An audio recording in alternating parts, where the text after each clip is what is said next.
Glória a Deus, a paz do Senhor Jesus, igreja. Amém, aleluia. Oh, aleluia. É bem-vinda essa água.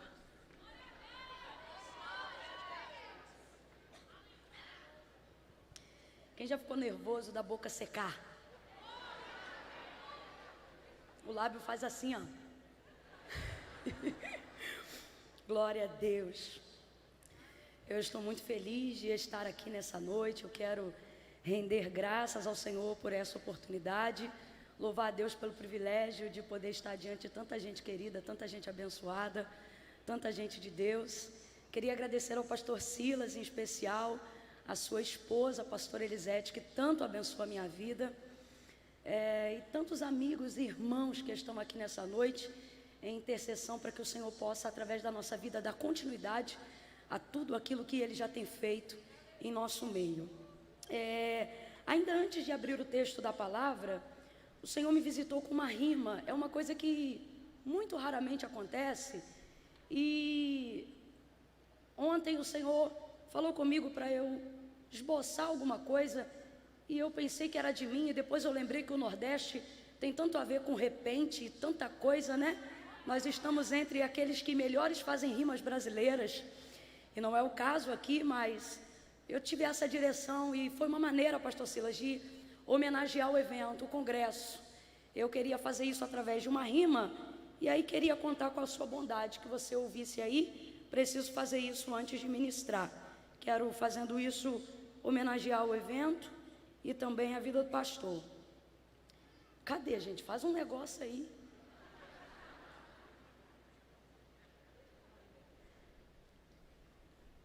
Bom, eu escrevi assim: o Fogo para o Brasil é aquele evento que faz acelerar o coração.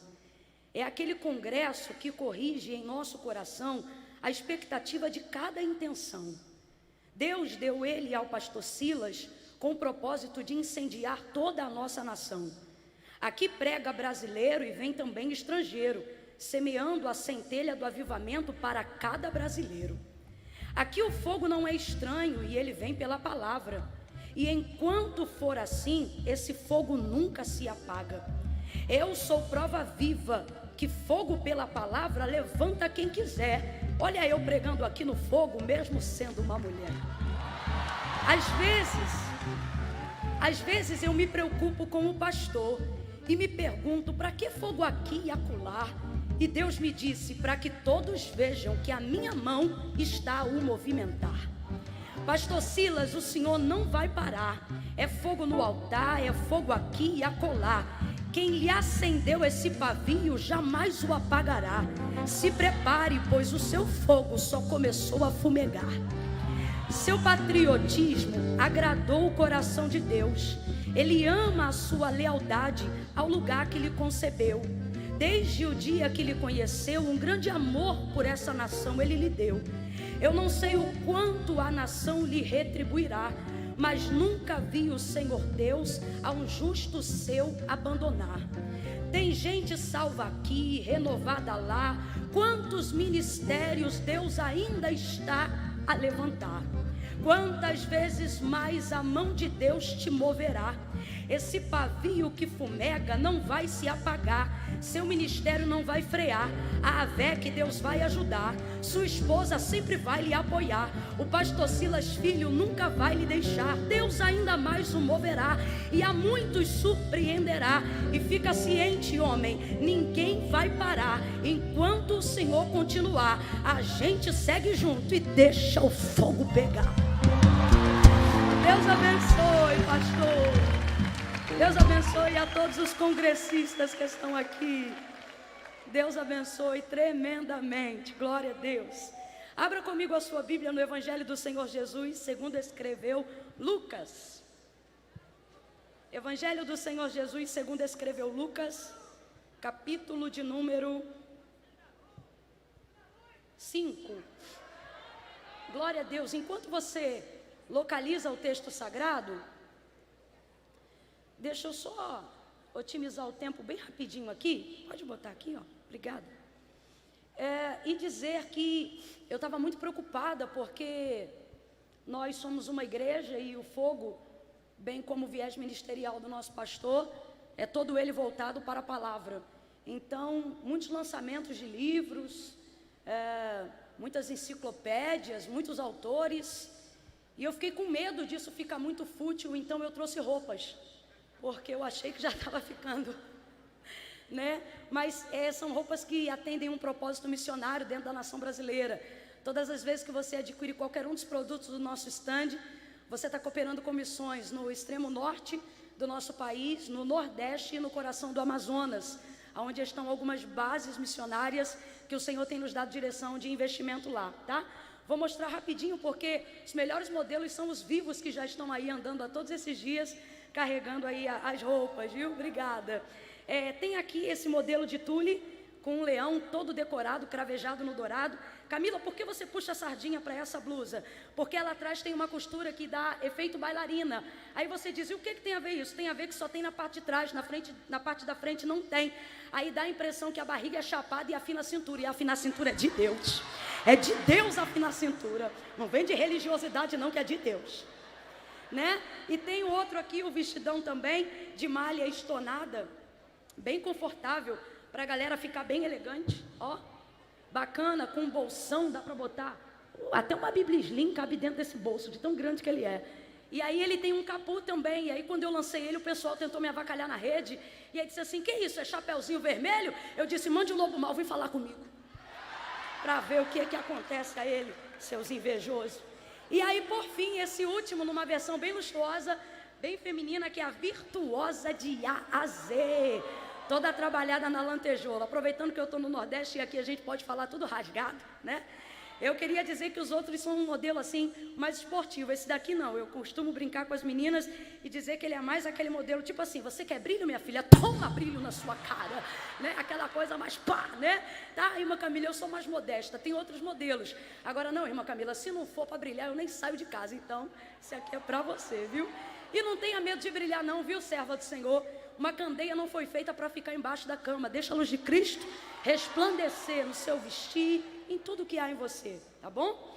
Lucas, capítulo de número 5, verso 1 em diante, foi a palavra que o Senhor trouxe em meu coração para esta tarde, para este início de noite. Quem achou pode dar um amém? Amém. Do verso 1 em diante diz assim o texto sagrado. E disse Deus, haja luz. O pessoal está pedindo para acender a luz. Eu acho que vai acender aí. Pronto, acendeu. E viu Deus que era bom. Vamos lá. Lucas 5, do 1 em diante, diz assim o texto. Apertando a multidão para ouvir a palavra de Deus, estava ele junto ao lago de Genezaré. E viu 2 barcos. Quantos barcos? Quantos barcos? E viu 2 barcos à beira da praia do lago. Mas os pescadores, havendo desembarcado, lavavam as redes. Entrando em um dos barcos, que era o de Simão, pediu-lhe que o afastasse um pouco da praia. E assentando-se, ensinava do barco a multidão. Quando acabou de falar, disse a Simão, faze-te ao mar alto e lançai as vossas redes para pescar. E respondeu-lhe Simão, mestre, havendo trabalhado toda a noite, nada apanhamos, mas sobre a tua palavra lançarei as redes. E fazendo assim, na minha versão diz fazendo assim, eu gostaria que você reproduzisse isso, diga fazendo assim. Diga de novo, fazendo assim. Só mais uma vez, vai. Colheram uma grande quantidade de peixes e rompia-se-lhes a rede, de modo que fizeram sinal aos seus companheiros que estavam no outro barco, para que fossem ajudá-los. E foram e encheram ambos os barcos, de maneira tal que quase iam a pique. Somente até aqui você diz amém. Oh, aleluia, aleluia. Nós estamos diante da primeira e grandiosa pesca maravilhosa. Jesus vem chegando à beira da praia do lago de Genezaré e uma multidão o vem apertando, estreitando isso, porque a fama de Jesus já havia percorrido todos os arredores e bairros circunvizinhos a Jerusalém. Jesus ficou muito conhecido e muito famoso, não porque procurava a fama, mas porque era muito útil. Quando você fica querendo ser famoso, você até consegue, mas isso será fugaz e temporário, porque foi provocado sem embasamento, simplesmente por vaidade. E vaidade não sustenta ninguém, ela te dá um momento, mas não estabelece carreira. E Jesus tem um ministério muito frutífero. Nesse período de 3 anos e meio ministerial, Jesus até hoje é para nós, não apenas numa visão espiritual, mas também humana, histórica com H, maior revolucionário da história. Até os ateus e as pessoas que não creem nele como Filho de Deus precisam datar a história antes dele e depois dele, porque nunca mais o mundo foi o mesmo depois de Jesus. E isso aconteceu porque ele era muito útil. Jesus era extremamente relevante. Aonde Jesus passava, a multidão se apertava para estar com ele, porque sabia que milagres iriam acontecer. Cegos seriam curados, endemoniados seriam libertos, vidas seriam restauradas e uma palavra direcionaria e nortearia a vida de alguém para sempre. Nós precisamos ter a mesma intenção de Jesus. Não de correr atrás de fama, mas correr atrás de serviço, de utilidade. E quando você faz isso com integridade, é inevitável o reconhecimento de quem está acompanhando o seu ministério, de quem está acompanhando aquilo que você está fazendo, seja numa carreira espiritual ou em qualquer carreira que você se propõe a fazer. Vem então Jesus, cercado de uma multidão, chega à beira da praia e pede o barco de Pedro emprestado. Sobe no barco, pede ele que afaste um pouco da margem da praia, e ali começa a trazer o ensino, a ministração daquela manhã.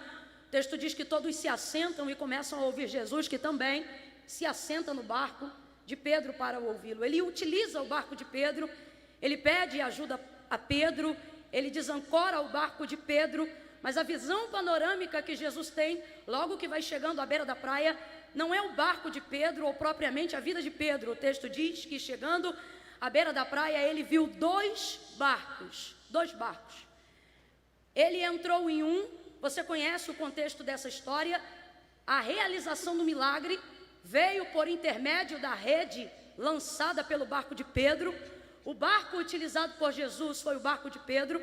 A palavra direcionada de Jesus foi específica para a vida de Simão, para a vida de Pedro, mas a visão panorâmica de Jesus ao chegar à praia diz o texto, e viu Jesus dois barcos. Estava tarde hoje no hotel e o Senhor falou comigo: você precisa começar a compreender e levar as pessoas à mesma compreensão, de que eu posso entrar no seu barco, posso direcionar uma palavra à sua vida, eu posso manifestar um milagre sobre a sua rede, eu posso derramar sobre a sua vida a virtude que eu determinei para você viver algo extraordinário, mas você precisa entender que tudo que eu estou a fazer em você, com você, por você, ou intermédio de você, não diz respeito só a você. Está na hora da gente, como igreja, como homem, como mulher, como pai, como mãe, como filho, como pastor, como crente, como pregador, como evangelista, como ministro, começar a entender que não é porque ele faz na gente, com a gente, na vida da gente, que aquilo é só sobre a gente. A visão panorâmica de Jesus ao chegar na praia é dois barcos. Escolheu um, mas a visão dele estava sobre os dois. Há uma visão panorâmica que nos envolve no contexto do milagre. E você vai compreender a proporção da grandeza do milagre quando começar a ver como Jesus vê.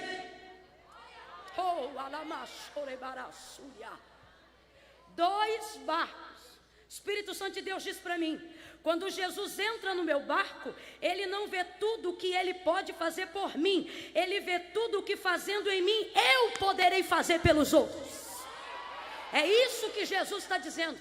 Eu quero entrar no seu barco, Eu vou escolher o seu barco, mas não ache que o seu barco vai me confundir a visão. Não ache que o seu carisma vai me confundir o propósito. Não ache que o timbre da sua voz vai me fazer esquecer de por que eu escolhi você. Não ache que por causa do seu poder de persuasão eu vou esquecer daquilo que eu queria fazer quando te chamei. Deus está dando um sacode a alguém hoje aqui e está dizendo: não confunda seu ministério com o seu sonho. Não confunda a sua visão com o querer de Deus.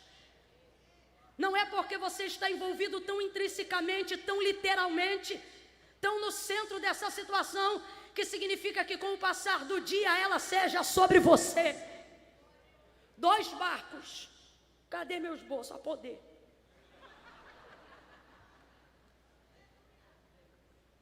Você sabe o que significa visão panorâmica? Eu vi no dicionário, significa isso aqui, ó. É o tipo de visão precisa, exata, que oferece a totalidade mais ampla de uma imagem ou de um seu contexto, ou do seu contexto. Jesus está dizendo: você precisa ampliar a sua visão para entender por que eu te escolhi. Você precisa ampliar a sua visão para entender por que eu te chamei. Você precisa ampliar a sua visão para entender por que eu te encontrei exatamente onde você está.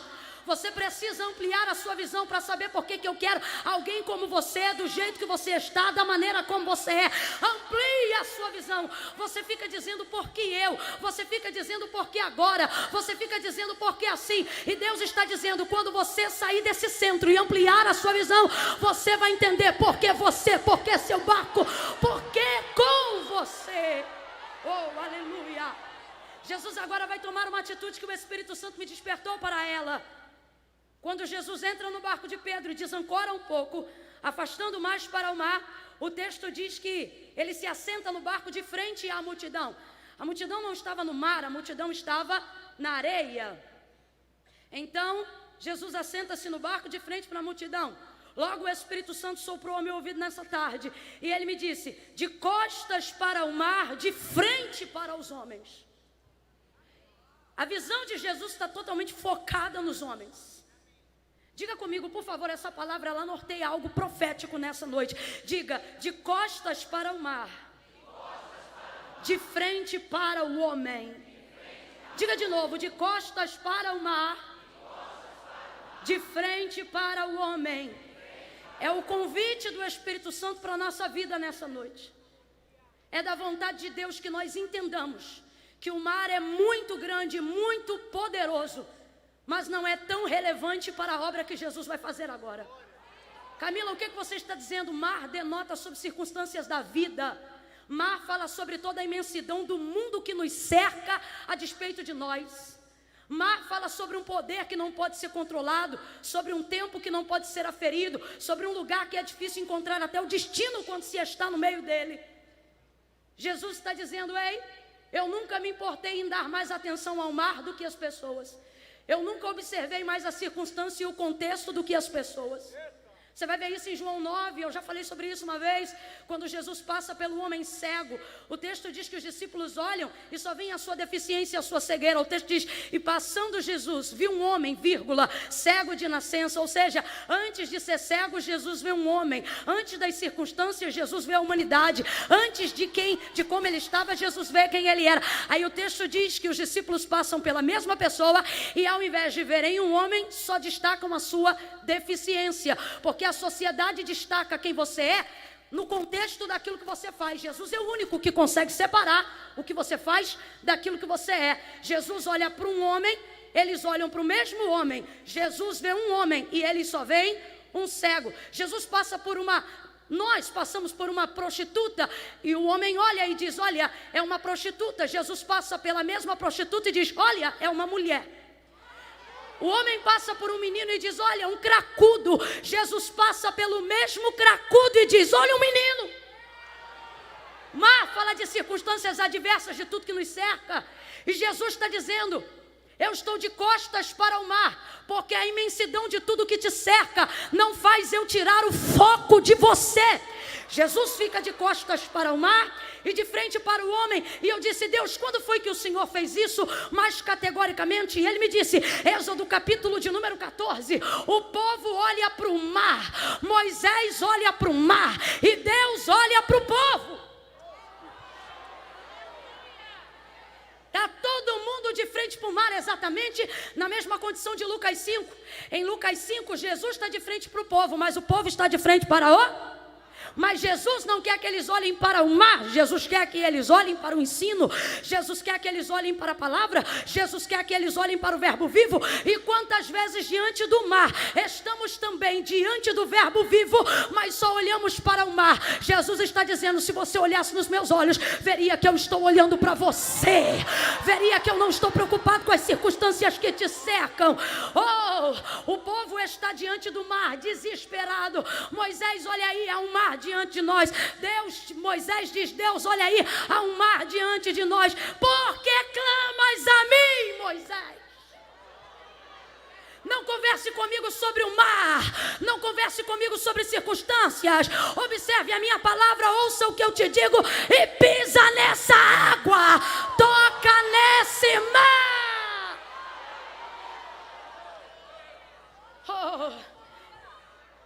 O mar se abre, o vento sopra, abre do outro lado, abre do lado de cá. O texto diz que o povo passa com os pés enxutos. O texto diz que abriu-se um caminho seco, secou completamente. Os egípcios vêm entrando pelo caminho que se abriu no mar. Moisés dá uma palavra que Deus disse a ele: olhe por uma última vez, porque os egípcios que viste hoje, nunca mais outra vez vereis. Quando o último hebreu dá costas para o mar, quando o último hebreu tira o pé que divide aonde movimentavam-se as águas do mar, para onde se tocava o solo que separava das águas, o texto diz que o paredão de água vem fechando de uma vez só e morre esmagado com o impacto das águas. Faraó, seu cavalo, seu cavaleiro, seus servos, sua bandeira, sua fúria, seu ódio, sua sede de sangue, tudo é mergulhado e submerso sobre as águas. Miriam sai do outro lado segurando o pandeiro. Só o Senhor é Deus, só Deus é o Senhor. E ela canta de frente para o mar? Não, ela está celebrando a vida dos hebreus, não a morte dos egípcios. Camilo, o que você está dizendo? Não sou eu, é Deus que está dizendo: vire as costas para o mar e olhe para o que eu estou te levando, olhe para o que eu estou te vocacionando, olhe para aquilo que eu estou te chamando. Deus estava falando comigo no meu quarto e ele dizia: todas as vezes que estiver o mar e o homem, eu sempre estarei olhando para o homem. A criação é maravilhosa, a criação é impactante, a criação é maravilhosa, mas o salmista vai salmodiar o Salmo 8 e ele vai dizer que nós somos o pináculo da criação. Deus está dizendo: eu não perdi o foco, é você que está perdendo o seu foco. Deus está dizendo: eu não perdi a diretriz, é você que tem andado sem direção, porque não tem olhado nos meus olhos, porque não tem observado a minha palavra, porque não tem seguido a direção que eu te orientei. Mateus capítulo 14, verso 24 em diante. Há uma tempestade, os discípulos estão dentro do barco. Naquela noite Jesus vem chegando sobre as águas, depois de uma madrugada de oração. Vem Jesus andando sobre o mar. Eles olham de longe e pensam: ai, é um fantasma. O mar te assusta porque você fica olhando para ele. O mar tira as expectativas corretas daquilo que você já conhece, porque você fica apavorado pelas ondas. É um fantasma. Jesus diz: filhos, não temam, sou eu. Pedro vai chegando mais para perto do barco, chega mais para a ponta onde dava para as águas e diz: Senhor, se és tu mesmo, manda-me ter contigo sobre as águas. Isso aqui parece uma loucura. Como é que alguém quer pisar na água estando no barco, onde é o lugar mais seguro? Pedro, você está no lugar mais seguro. Se és tu mesmo, manda-me ter contigo por sobre as águas. Ele está dizendo: libera a palavra, me dá um método de chegar aí. Vem. Vem ele andando por cima das águas. O texto diz que ele anda. Completa aí, gente. O texto diz que ele... O texto diz que ele... Mas vendo o mar... Vendo o vento, sentiu medo e começou a afundar. Pega na mão de alguém, que eu estou sentindo graça de Deus aqui nessa noite. Pega com vontade, não faça desse momento um momento esquisito, não. Faça essa pessoa perceber que você não veio para um evento social, não. Que esse lugar está tomado de crente pentecostal cheio do Espírito Santo. Segura a mão desse crente que está ao seu lado e diga para essa pessoa: se Jesus dá as costas para o mar, você também dá. Diga: se Jesus olha para você, você olha para ele. Sacode alguém e diga: dê as costas para o mar, dê as costas para as circunstâncias. Olhe para Jesus, olhe para a palavra de Jesus. Olha como Jesus corrige o momento de afundamento de Pedro. Antes de dar a mão para ele, diz o texto, Jesus, fitando os olhos em Pedro, disse: olha para mim. Camarassúria. Me faz lembrar o primeiro milagre da igreja em Atos dos Apóstolos, capítulo 3. Quando o aleijado está à porta do templo chamada Formosa, 40 anos manco, não entra nem sai, fica ali no meio, parado. Vem João e Pedro subindo, ele estende para pedir uma esmola. Circunstâncias: Pedro não tem dinheiro, o homem precisa de dinheiro, ele não é vagabundo, está na lei, deficiente tem direito a dinheiro. Os outros acham que naquele contexto, vergonha é o deficiente pedir ajuda, vergonha era Pedro não ter dinheiro para dá-lo, porque a lei garantia esse subsídio. Só que ele não tem por quê? Porque a igreja trabalhava com provisão diária. Então acabava, ao final de tarde já estava tudo designado. Aí ele olha para o homem e diz: não tenho nem prata nem ouro, mas o que eu tenho, te dou. Em nome de Jesus Cristo Nazareno, levante e ande. E alguém diz: o moço levantou. Nananina, não. O texto diz que ele libera a palavra e diz assim: e Pedro, fitando os olhos nele, disse: moço, olha para mim.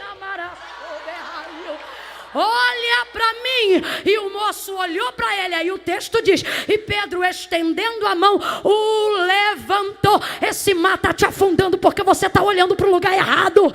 Estas dívidas estão te afundando porque você está olhando para o lugar errado.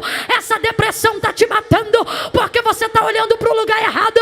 Olha para onde Paulo disse: olhando para Jesus, autor e consumador da nossa fé. Olha para ele e o mar não te assusta. Olha para ele e as dívidas não te sufocam. Olha para ele e a insônia não te mata. Olha para ele.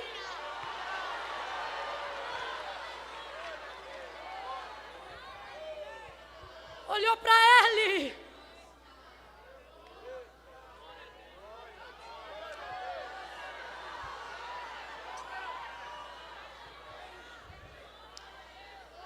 Marcos 4,35 é uma das primeiras manifestações de um Jesus irado.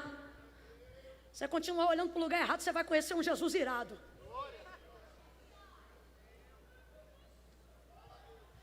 Jesus trabalhando direto, uma cruzada evangelística atrás da outra.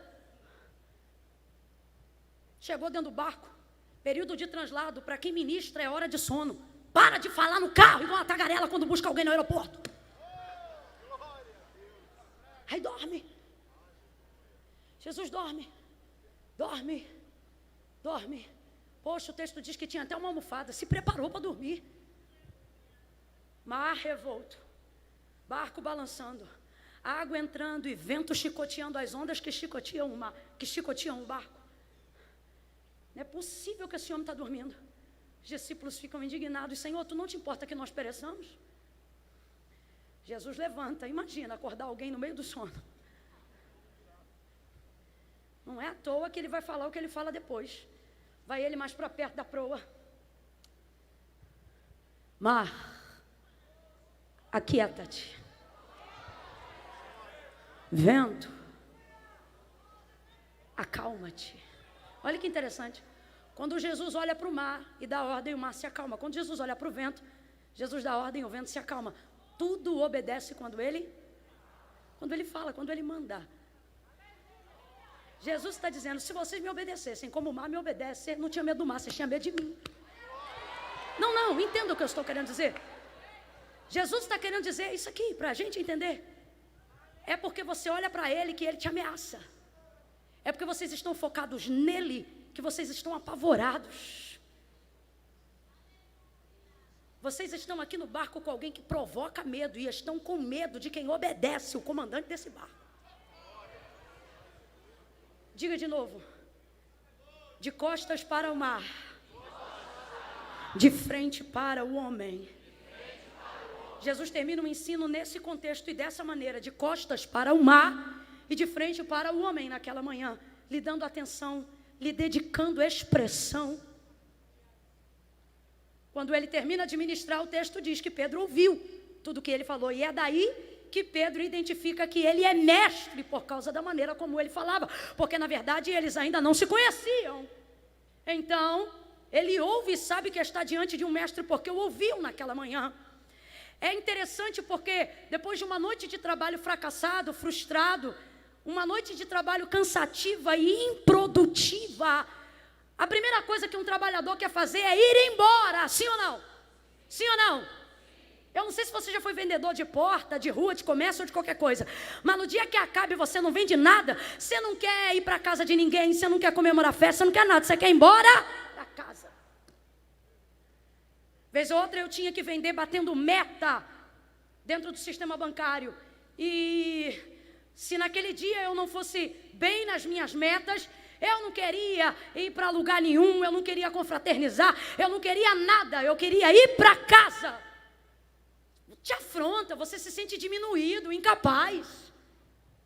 Parece que você não foi chamado para fazer o que você sabe que faz. Só que o texto diz que quando Jesus chega e pede o barco, ele ocupa o barco de Pedro com uma coisa que não é o que Pedro pode fazer, mas é o que ele faz, pregar naquela manhã. Às vezes Jesus encontra a gente justamente nesse período da vida, o período que a gente é incapaz de usar nossa ferramenta, ou mesmo usando não consegue estabelecer o resultado que sabe que ela produz. E quando a gente quer ancorar para desgarrar de tudo, Jesus ocupa aquela ferramenta para dar um tempo da gente ouvi-lo e voltar a usar a ferramenta de novo. Depois daquele momento, Pedro não vai embora para casa, nem ninguém. Até porque Jesus chegou enquanto eles lavavam a rede, justamente para interrompê-los naquele período de tempo. Jesus segura eles ali. E o que é que Pedro faz? Continua lavando a rede? Não! O texto diz que ele o ouvia, ele ouviu. E depois de ouvi-lo, uma expectativa nova é gerada em seu coração para aquela manhã.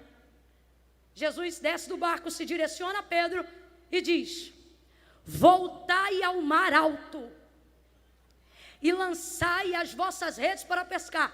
As redes são vossas, mas a palavra eu estou dando para você, Simão.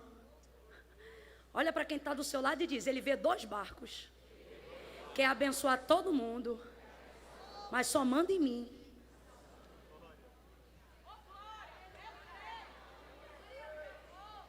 Pedro está olhando Jesus pregando aquela manhã, e gente, se a gente se maravilha de ver homens de Deus pregando a palavra, você imagina o verbo vivo pregando a palavra. É por isso que nego ia com dinheiro, sem dinheiro de passagem, com comida, sem comida. Era ele. Todo mundo ouvindo Jesus ministrar naquela manhã. Imagine Pedro ouvindo um homem que nunca ouviu nada igual, nunca ouviu nada semelhante àquilo que Jesus estava falando. Imagine como ele foi renovado naquela manhã. Imagine como a palavra daquela manhã lhe tocou em áreas que ele nem sabia ainda que tinha sido tocado. De repente, este homem que agora me produz grande inspiração, que me faz gerar expectativa de dias melhores, que me renova a esperança, vem andando na minha direção e vem trazendo uma palavra que norteia um destino para aquela manhã. Oh meu Deus, eu imagino Pedro ouvindo e pensando: é agora que ele vai me falar qualquer coisa, porque ele tem poder para fazer qualquer coisa. Um homem que prega desse jeito, que tem uma palavra dessa, eita, que mestre! E aí Jesus vai lá e diz assim: voltai ao mar alto e lançai as vossas redes para pescar. É complicado quando nós estamos nesse momento da vida, depois de um tempo de fracasso, de tristeza, de dor ou de improdutividade, Você colocar expectativa em Jesus, que tudo pode, no nosso contexto aqui, a gente sabe que Ele pode tudo.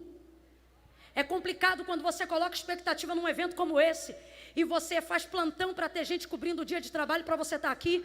Você paga dobrado para ter gente cuidando da parte que você não podia cuidar para você estar aqui. Tudo porque conhecendo Jesus como você conhece, conhecendo os mestres como você conhece, você gera a seguinte expectativa: ora, eu vou estar lá, porque eu sei que Ele vai dar uma palavra que vai nortear a minha vida. Eu sei que Ele vai dar uma palavra que vai nortear a minha história. Tem gente aqui, irmão, que bloqueou a decisão que tem que tomar. Era para ter tomado semana passada, mas por causa do congresso disse: me liga uma semana depois que eu vou dar a resposta. Que gente é essa? É gente que crê tanto que Deus tem um norte, um destino, que não dá resposta antes de ouvi-lo. Primeiro ouve para gerar expectativa e para receber a direção. Tem gente aqui que entrou aqui dentro dizendo: eu não vou assinar a carta de divórcio essa semana, primeiro eu vou para o congresso para ver o que Jesus vai falar. Tem gente aqui que não assinou o contrato de sociedade essa semana, disse: primeiro eu vou para o congresso, depois do que Jesus falar, aí eu vou resolver o que eu vou decidir. A gente gera uma expectativa na palavra, porque sabe que ela norteia, sabe que ela dá destino, sabe que ela sela, que ela ata ou desata, que ela abre ou fecha, que ela contrata ou que ela cancela. Quando a gente não está aqui por causa de A, B ou C, a gente está aqui porque acredita que Jesus vai usar A, B ou C. A gente vem para cá na expectativa de que Jesus fale. Por quê? Porque Jesus pode, Jesus tem, Jesus é, Jesus manda, Jesus faz. Aí imagina, a gente gera essa expectativa toda e diz assim: eu vou lá, porque o Deus que tudo pode vai falar comigo. Agora vamos lembrar algumas coisas que Ele pode. Oh meu Deus, o que é um mar? Para o Jesus que manda Ele ir lançar um anzol na beira de um rio para pagar o tributo, e diz: o primeiro peixe que subir, tu abre a boca dele e tira de lá uma estátua e paga o imposto. Olha que doideira que Jesus mandou fazer. Isso é caixa eletrônica na água, irmão. Pegou. Jesus é poderoso. Jesus mandou Pedro lançar rede no mar, mas se tivesse mandado lançar rede na areia, subia peixe, sim ou não? É Jesus, meu irmão. Então você cria esse nível de expectativa quando precisa tomar uma direção. Jesus vai me dar, Jesus vai falar. Sabe qual é a parte complicada? Quando Ele vem caminhando em sua direção, quando você vem para um congresso como esse, quando você gera expectativa, consciente de que está diante de alguém que pode, e pensando que Ele vai dar a resposta que você nunca imaginou, vai abrir o caminho que você nunca viu, vai abrir a porta que você não esperava, Ele diz: volta e lança a rede de novo. Não, você não entendeu, eu vou traduzir. O que Jesus está dizendo para a expectativa de Pedro é: volta e continua a fazer o que você estava fazendo antes de eu chegar por aqui. É complicadaço. É muito complicado. Porque o que você quer é um método diferente. Você quer um método diferente do método que você já conhece. E sabe quando você mais quer isso? Quando você aplica um método que não gera o resultado que você esperava. Então você pensa: se Ele mudar o método, eu vou ter o resultado. Complicado é quando Jesus quer orientar a tua vida para te ensinar que o método não está errado, o método continua certo, apesar de ainda não ter dado certo. Só que vivemos em uma geração de resultados, de números. Então, quando não temos o resultado esperado, criamos a expectativa num método desconhecido. Queremos que Jesus nos dê uma equação nova. Queremos que o céu se revele como nunca se revelou, nem para Moisés, nem para Abraão. Oh Deus, como é que é? Sou eu. É a parte mais complicada da vida de quem está debaixo de uma direção de Deus, da vida de quem tem uma chamada e, acima de tudo, da vida de quem precisa e almeja um milagre. É entender essa direção. Trocando para miúdos é o que Jesus está dizendo: volta e continua a fazer o que você sabe. Não, vou falar rasgado. Tem homem que chegou hoje aqui e disse: Senhor, por que eu te sirvo e aquela mulher não te serve? Me dá uma direção, ou sai ela de casa ou sai eu. Aí Jesus diz: volta e continua amando aquela mulher. É complicado quando você diz: Senhor, tu me chamou para pregar a tua palavra e eu ministro a tua palavra, mas os telefones não tocam, a minha agenda não se abre, as pessoas não estão me conhecendo. Você está procurando resultado e Jesus está dizendo: volta e continua pregando no metrô, no ônibus, na congregação, no aniversário das crianças. Volta e continua com o método que você sabe. Por quê? Porque esse é o método certo. Você é pescador, pescador tem que lançar a rede, pescador tem que ir para o mar, pescador tem que navegar no barco, pescador tem que entender da rede. O Senhor vai usar um método que Pedro já conhecia. Por quê? Porque quando você depende do resultado, esse resultado não é categoricamente responsabilidade do método. Escute isso. Quando Jesus diz para Pedro, voltai ao mar alto e lançai a rede para pescar, Jesus disse quanto ele ia pegar? Não. O verso 6 é claro, Jesus só diz: voltai ao mar alto, verso 5, e lançai a rede para pescar. Jesus não fala quanto ele vai colher, Jesus só fala o que ele tem que fazer. Amaraxúria, está na hora da gente entender isso. Quando que você precisa de um milagre, você provoca o trabalho, mas não estabelece o resultado. Camila, o que você está dizendo? Não sou eu, é Deus que está dizendo: continua trabalhando e deixa o resultado comigo.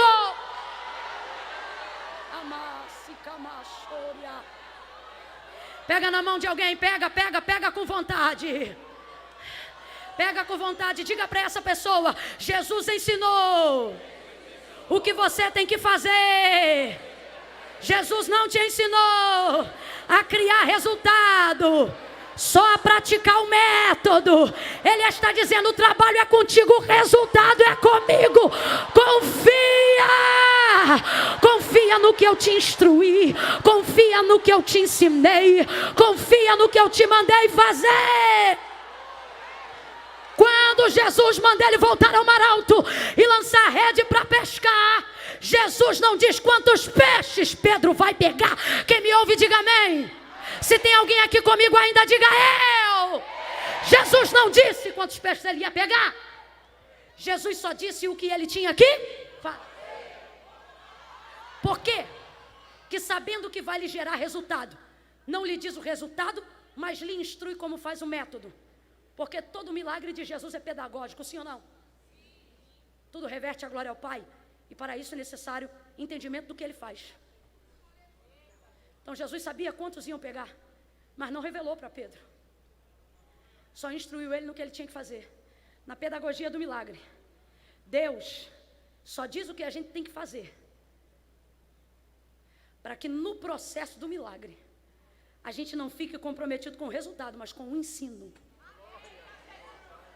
A gente não fique comprometido com os números, mas com a disciplina do método.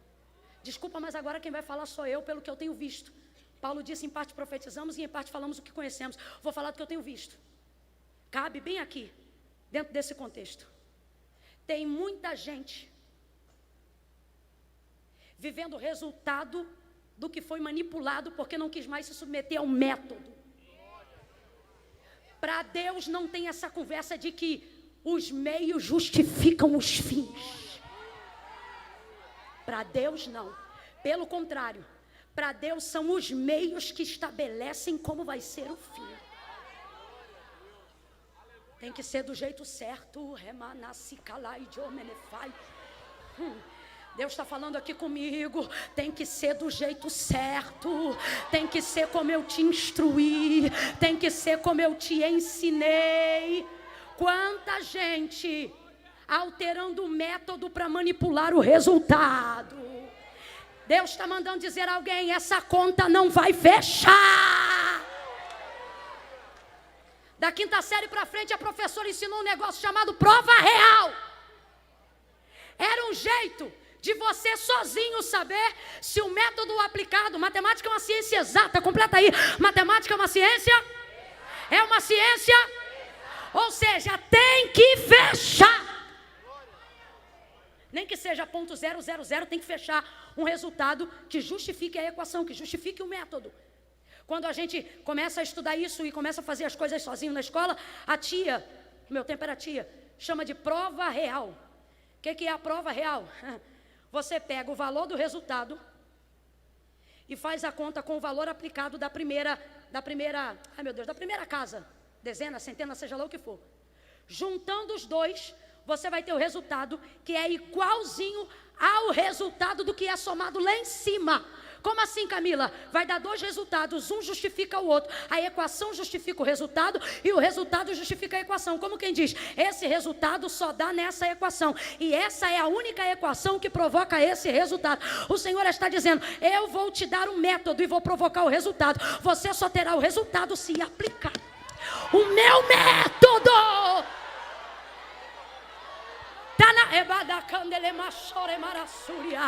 Você escuta o que eu estou te falando?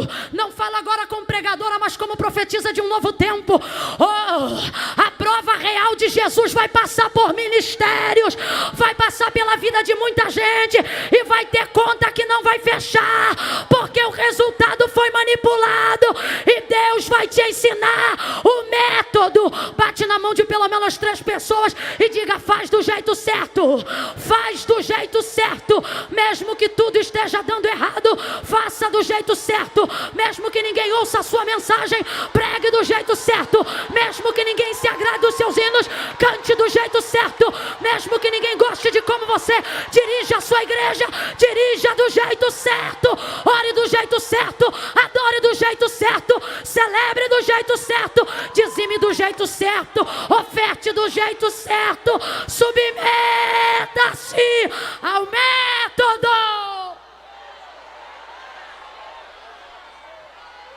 Ah, Camila, mas eu conheço esse método um tempão e não está dando resultado.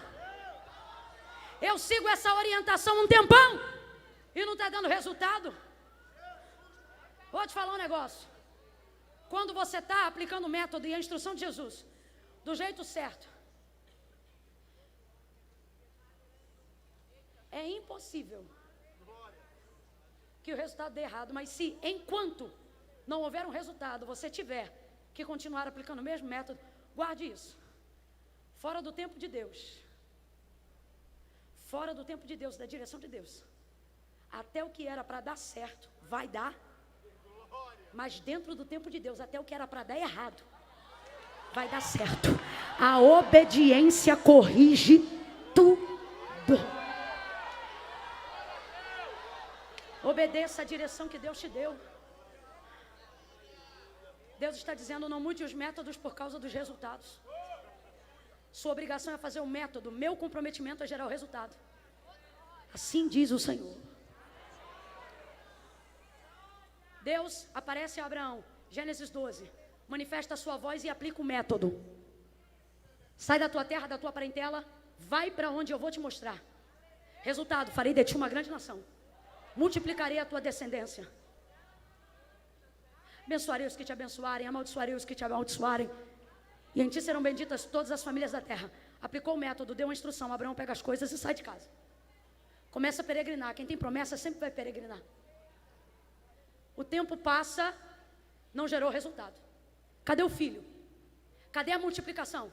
Cadê a descendência? Eu estou aplicando o método, uai. Estou esperando, mas não gerou resultado. Sara, não tem resultado. Sara diz, Abraão, não tem resultado. Não, eu já sei. Vamos mudar o método. Pega H, deita com ela, minha serva, e dela vai nascer o resultado.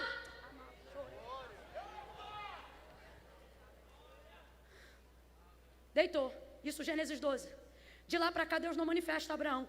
Aí Deus manifesta Gênesis 17. Prova real. Gênesis 17. Abraão, olhei para a tua casa, estou vendo que tem uma coisa que não está batendo com o método que eu te dei.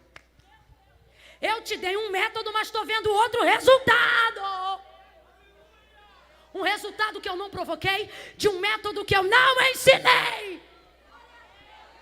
Camila, onde Deus diz isso para ele? No verso 1 do capítulo 17, quando diz para ele, Abraão, anda na minha presença e ser perfeito. Aquilo ali não é início de encontro, o início foi em Gênesis 12. Por que não disse em Gênesis 12? Porque perfeição aqui não fala do seu caráter apenas como homem, fala do combinado e do acordo que Abraão e Deus fizeram em Gênesis 12. Trocando para grosso modo, o que Deus está dizendo é, Abraão, faz o que a gente combinou. Abraão, cadê o método que eu te ensinei? minha presença e ser perfeito. Deus está dizendo, estou vendo um resultado que não é equivalente ao método que eu te ensinei. Então como é que esse resultado foi gerado? Se esse resultado não é daquele método, significa então que o método foi mudado. E a gente tem que parar com essa mania de mexer no método por causa do resultado. Tem crente aqui que, se não vigiar, vai ficar perturbado igual Asaf, porque vai sair para a rua, vai ir para a rede social e só vai olhar para os resultados. Olha quantas curtidas, olha como está famoso, olha como tem dinheiro, olha como é grande, olha como tem, olha como faz, olha como entra, olha como sai. E você pagando preço, orando, jejuando, sendo crente de antigamente, o Instagram não bomba, a agenda não abre, as coisas não acontecem. E você ainda tem que ouvir conversinha do tipo, quem não é visto não é lembrado. E você vai ficando perturbado, vai ficando agoniado. E você diz, não é possível, o outro está lá todo requenguela, se vendendo sensacionalista, se arrebentando de tudo que é jeito, alterando o método, mexendo no resultado, manipulando tudo que existe, e eu aqui vai estar ficando perturbado, porque Deus não te chamou para avaliar resultado, te chamou para implementar método, te chamou para aprender. Guarde o que em nome do Senhor eu te digo. Não é porque está dando certo que significa que estão fazendo do jeito certo.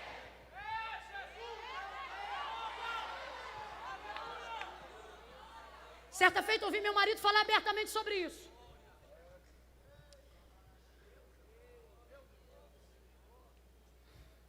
Não vale a pena mudar o método para ter resultado nenhum, nem que o resultado seja bom. O texto diz que na época do episódio das águas de Meribá, quando a água vai sair da rocha, Moisés já era o homem mais manso da terra. Já era o homem mais manso da terra. Como é que pode? Quando conheceu Deus, era o mais brabo. Nem enterro para os outros favorecia, deixava a areia enterrar. Agora é o mais manso. Sendo ele o homem mais manso, vai ser perturbado pela influência do povo, que é rebelde de dura cerviz. Não fique invejado com quem Deus dá grandes habilidades. Você vê, para o homem mais manso da terra, o povo mais duro da terra. O que Deus te deu é equivalente. Aí ele está tranquilão, mas o povo começa a perturbar. Não tem água? Trouxe a gente para cá para quê? Para morrer de sede? Não tinha cuia o suficiente lá não? Ah, lá a gente podia tomar banho no Nilo, aqui não tem nem água para a gente beber. E pererê, pererê, pererê, parará, parará, parará, pão duro, darará. Moisés não aguenta aquela conversinha, vai chegando diante de Deus, Senhor, o povo tem sede. Tá bom, Moisés, vou te dar um método. Vamos lá, gente, vou te dar um método, uma instrução. Moisés, tem ali uma rocha. Você vai lá e fala. Qual é o método, Moisés? Você vai lá e fala a rocha. Só que do caminho que ouviu Deus até a aplicação do método que era executá-lo ao chegar na rocha, o povo vem falando de novo. Não deixa a pressão do povo alterar o método que Deus te deu. Vem no caminho, falando. Rapaz, como é que pode? Encontrou com Deus, recebeu direção de Deus, está debaixo do poder de Deus, mas a pressão do povo faz ele alterar o método enquanto ele vai executá-lo. Quando chega na beira na frente da rocha, Moisés já está pressionado, estressado, atribulado, pega o cajado e pá! Bate na rocha e a fere. Só que Deus não disse fere, Deus disse... Agora responda para mim, deu água ou não deu? Deu água ou não deu? Potável ou não? O povo bebeu ou não bebeu? Vem, gente, bebeu ou não bebeu? Saciou ou não saciou? Todo mundo satisfeito, sim ou não? Deu certo. Deu certo ou não deu? Vem, gente, deu certo ou não deu? Maravilha, todo mundo bebeu, deu certo. Aí Deus, Moisés, vem cá. Vem cá. Eu vi ali um resultado, mas não vi ali um método. Quando você provocar um resultado que não é condizente com o método, você vai pagar pelo resultado que você criou. Por quê? Resultado não é responsabilidade sua. Jorrou água, o povo bebeu, mas Moisés nunca pôde entrar em Canaã, a terra que ele conduziu o povo para que entrasse. E Deus é fiel em dizer, isto por quanto foste rebelde ao episódio das águas de Meribá. Olha o que ele está dizendo. não vai entrar, porque não aplicou o que eu falei. Eu não disse fere, eu disse não vai nessa vibe, meu irmão, de que é porque está dando certo, de que deu certo para ele ou para ela, vai dar certo para você também. A cada um, Deus tem um método, e Deus está dizendo, fica naquilo que eu te instruí. Temai de calamassuri, remai de cantaramassuri. Ao subir aqui, pastor Jabes olhou para mim e disse assim, seja você, e vai dar certo. Eu olhei para ele e falei, é isso mesmo. Se pastor Jackson quiser gerar um resultado aqui, ele tem que ser ele. Sim ou não? Sim ou não? Quem gostou do pastor José Satírio, diga, eu aqui. Você acha que alguém consegue ser igual àquele homem? O método é dele. Eu tenho o meu e você tem o seu, mas o resultado.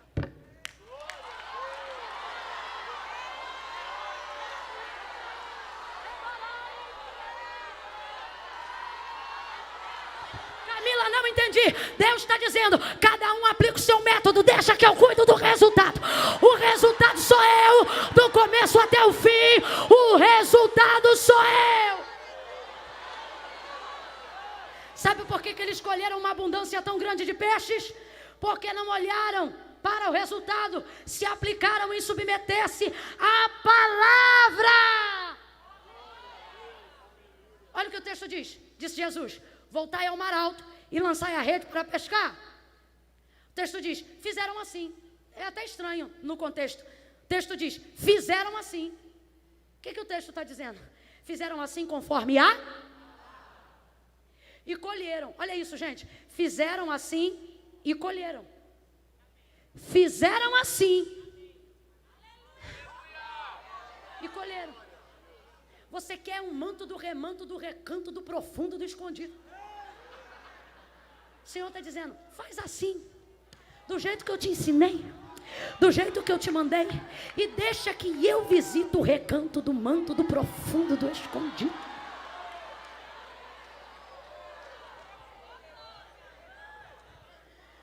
Quando você faz pela palavra, a palavra faz por você.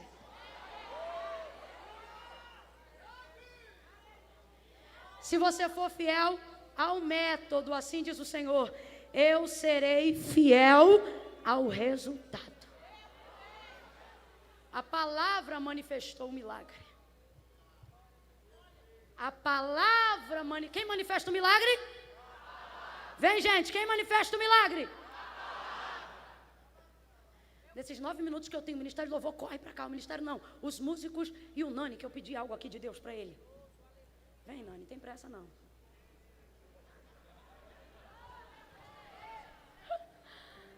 Ó. Volta ao mar alto e lance a rede para pescar. Isso é de Jesus uma palavra. Isso é de Jesus uma... Vem, aprende o método, isso é de Jesus uma... Aí Pedro submete tudo que ele já usa àquela palavra. E cria uma expectativa em cima daquela palavra. Criou expectativa para quê? Para fazer uma coisa que ele já sabia fazer. Mas agora ele estava debaixo de uma... Nessa noite aqui, Deus está dizendo que vai visitar pessoas que praticam métodos instruídos por Deus, métodos antigos. Mas vai dar para você uma nova expectativa em cima de um método que você já conhece. Por quê? Porque a coisa mais difícil da vida de um homem, de uma mulher, é ter que continuar aplicando um método antigo, tendo uma expectativa nova. É difícil. É aí que muita gente se atropela. É aí que muito pregador continua pregando para pagar conta de luz. É aí que muito pastor deixa de ver ovelha e contabiliza número. Porque já faz o método há tanto tempo que já não tem sobre ele uma expectativa. É daí que o adorador vira religioso. E já não adora mais no culto, mas só vem para administrá-lo. O método é tão antigo, mas a expectativa já ficou velha. O que Jesus vai dar? Uma palavra que remete a um método antigo, mas agora sobre uma expectativa nova, porque Pedro está debaixo de uma palavra, e a palavra vai manifestar uma expectativa nova em cima de um método antigo. Volta ele ao mar alto, submete a rede, submete o barco, submete os amigos, vai todo mundo para o mar alto, lança a rede. Vai, Pedro, volta lá e faz isso agora sobre a minha palavra. Trabalhei a noite toda, mas por que mandas? Ou sobre a tua? Vou lá. A palavra de Deus manifesta quando você não pode mais manifestar. João capítulo de número 19, Jesus está crucificado, morto. Jesus está? Vem, gente, Jesus está? Jesus está morto. João diz que fica até o fim. Ele diz assim: eu sou testemunha do que vou dizer-vos, e digo-vos agora, porque estive lá e vi, e vos escrevo para que vós saibam que o que eu vi é um testemunho verdadeiro. Chegaram ao da direita, que havia sido crucificado com Cristo, e lhes arrebentaram as pernas. Fizeram a mesma coisa com o da ponta, que havia sido crucificado com ele. Chegando-se, porém, a Jesus, diz assim João: não puderam, não está dizendo que não quiseram, não está dizendo que não tinham o pau na mão, não está dizendo que não tinham a autoridade para fazer aquilo. O texto diz, João falou, eu vi, não puderam. João não atribui aquilo a coincidência, mas ele atribui aquilo a uma instrução antiga. Ele diz, chegando-se porém a Jesus, vendo como se já estivesse morto, lhe perfuraram então um lado, e agora tem certeza, Jesus está morto. Vem, igreja, Jesus está? Jesus está?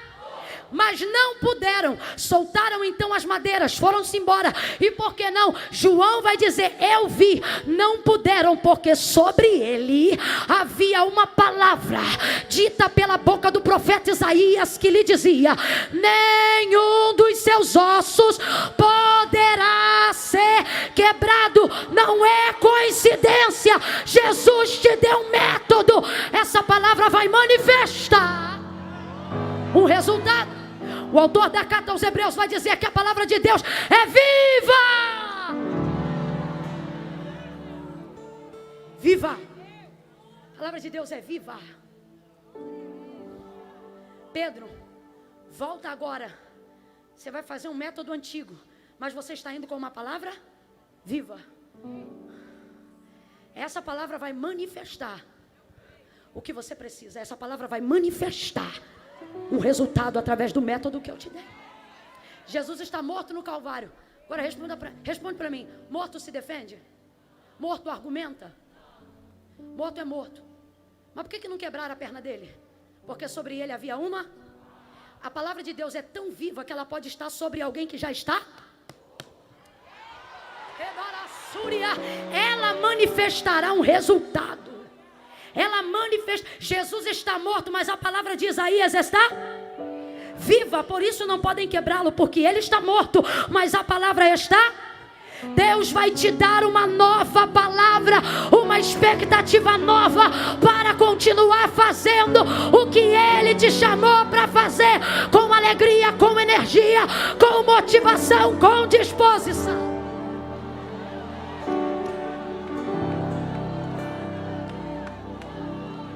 Lança a rede, Pedro. Ele lança. Tem que esperar assentar. Entre a palavra e o assentamento da rede tem um tempo. Não é que tu não está dando resultado, você está puxando a rede rápido demais. Deixa assentar. Vício, hábito de uma noite inteira. Jogou, puxou. Jogou, puxou. Jogou, puxou. Agora ele vai jogar e vai puxar também, a noite inteira, fazendo isso. Só que quando ele joga, travou.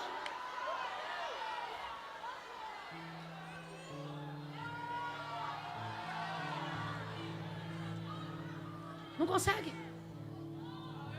Segura 2, segura 3, segura 4, segura 5, vai, puxa. Não vem, não vem, não vem, não. E a rede está rasgando. E a rede está rasgando. E o peixe tem, mas não vem. Completa para mim. E o peixe tem, mas não. Tem, mas não? Deus está dizendo a alguém: se eu te disser que você já tem, mas não veio porque você não faz um sinal. Quando a rede começou a rasgar, o texto diz que a estratégia foi essa, única. Fez um sinal aos companheiros que estavam no outro barco para ajudar ele a puxar a... O Senhor está dizendo: isso aqui eu escrevi, eu tenho que ler para não falar errado, porque Jesus falou para mim não deixar de falar isso não.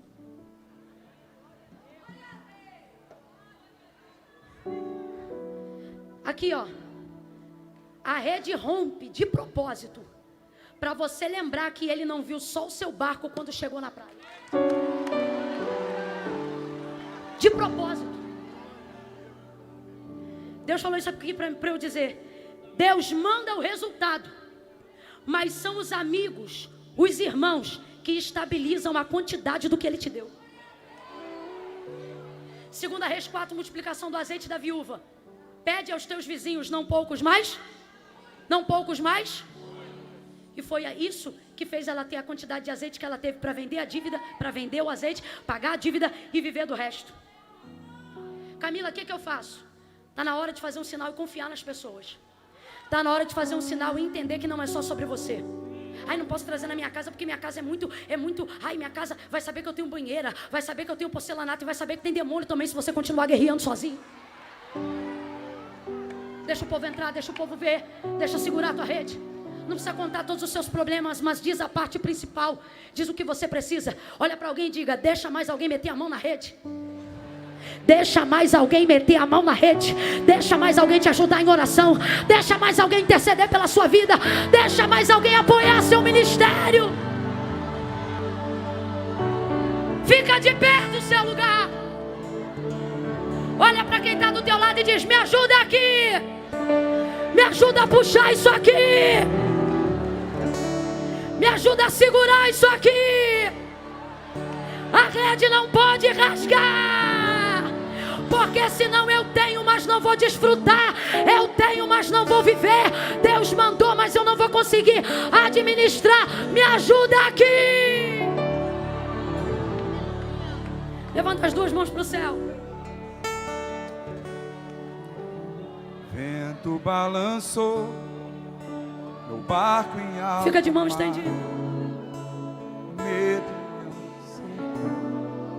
e quis me afogar, mas então eu clamei ao Filho Levanta de a mão, pede ajuda a ele. Ele, por isso estou aqui. Essa rede não vai rasgar. O vento ele acalma, o medo repreendeu quando ele ordenou o mar. Agora pega a mão do seu irmão lá no alto com a sua. Quem sabe canta. Não temo mais o mar, pois firme está minha fé. No meu barquinho está Jesus. Aguenta essa pressão. Aguenta esse resultado. Ou se o vento soprar, seu nome eu clamarei, ele me socorrerá. Faz um favor pra mim agora, de 2 em 2. Vira de frente a quem está do seu lado. Pode subindo, pastor Silas. Vira de frente para quem está do seu lado. Não toque nessa pessoa, só vira de frente para ela. Diga para ela: o resultado é tão grande que se você puxar sozinho, você não aguenta a quantidade. Olha para essa pessoa e diz: deixa eu puxar com você. Ganha eu, ganha você. Ganha minha casa, ganha a sua casa. Olha para essa pessoa e diga: mas meu barco quase afunda. Fala para essa pessoa: estala, abala, mas não naufraga. Prega para ele e diz: porque Deus não vai deixar você morrer, nem afogar debaixo de um resultado que Ele te deu. Eu conto 1, levanta a mão em direção a Ele. Eu conto 2, olha para Ele e diz: puxa. Eu conto 3, dá um abraço nele agora e diga: o resultado é nosso. O resultado é nosso. O trabalho pode ser meu, mas o resultado é nosso. Deus te abençoe.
Tem alguma câmera aqui perto?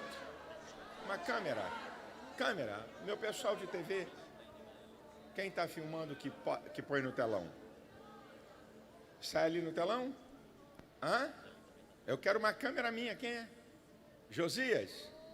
Se aproxima, eu vou tirar o microfone. Você pode aproximar e ver. E eu vou passar aqui na tela uma coisa que está no meu celular. Você vê? Se eu passar, vou tirar o microfone. Vamos ver. Vocês pelo menos vão ver um amarelo aqui. Um amarelo. Um amarelo que está na tela, eu vou te dizer. Só um minutinho.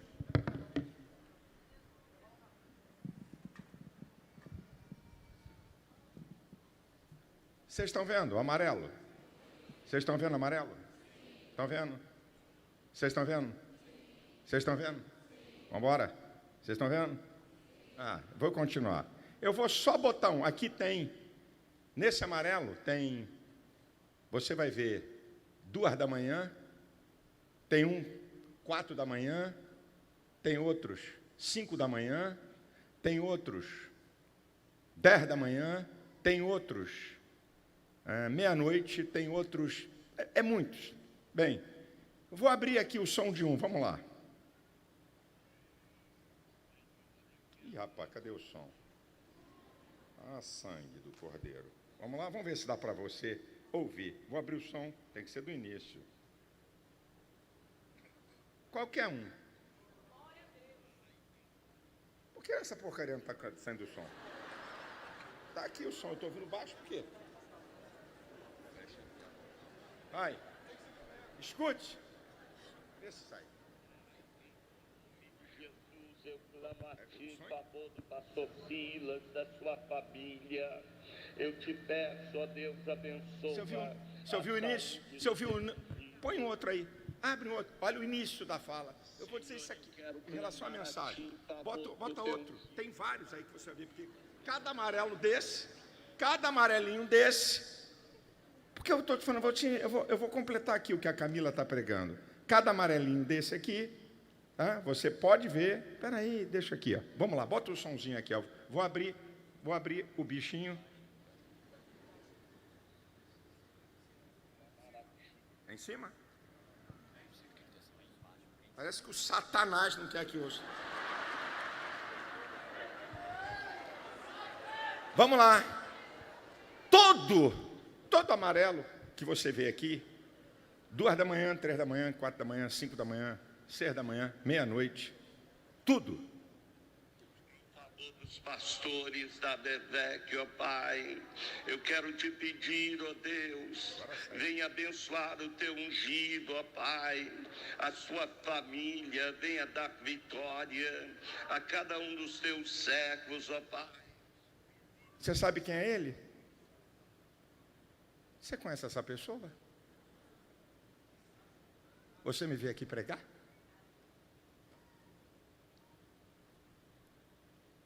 Esse aqui é um pastor, um ilustre desconhecido, mas bem conhecido do céu. Porque ninguém puxa a rede sozinho. Você vai ver no meu celular, muitos e muitos. E ele começa: Senhor Jesus, abençoa o pastor Silas, dê a ele graça diante do presidente da República, dê a ele graça.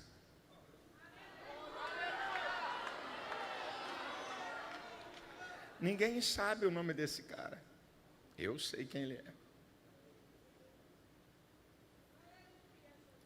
Não, o que essa menina pregou aqui é a completíssima realidade. Eu estou mostrando isso aqui porque quando ela estava falando, estava me lembrando desse pastor. Ele dirige igreja. Ele é pastor de igreja. 2 da manhã, 3 da manhã, 4 da manhã, 5 da manhã, meia-noite, 8 da manhã, 10 horas, 2 horas. De vez em quando ele liga para mim e diz assim: Pastor Silas, eu estou em 40 dias de jejum sobre a sua vida.